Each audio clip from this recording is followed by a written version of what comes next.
ಚಲಿಸುತ್ತಿದ್ದ ಕಾರಿಗೆ ಹಿಂಭಾಗದಿಂದ ಡಾಂಬರ್ ಟ್ಯಾಂಕರ್ ಡಿಕ್ಕಿ, ಚಾಲಕ ಪರಾರಿ. ಅರೆಬೈಲ್ಘಟ್ಟದಲ್ಲಿ ನಡೆದ ದುರ್ಘಟನೆ. ಚಿಕ್ಕ ಮಗು ಸೇರಿ ಕಾರಿನಲ್ಲಿದ್ದ 6 ಜನರಿಗೆ ಗಂಭೀರ ಗಾಯ, ಇಬ್ಬರ ಸ್ಥಿತಿ ಚಿಂತಾಜನಕ.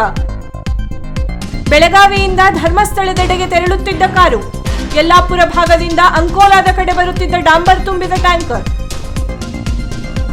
ಗಾಯಗೊಂಡ 6 ಜನ ಯಲ್ಲಾಪುರ ಸರ್ಕಾರಿ ಆಸ್ಪತ್ರೆಗೆ ದಾಖಲು.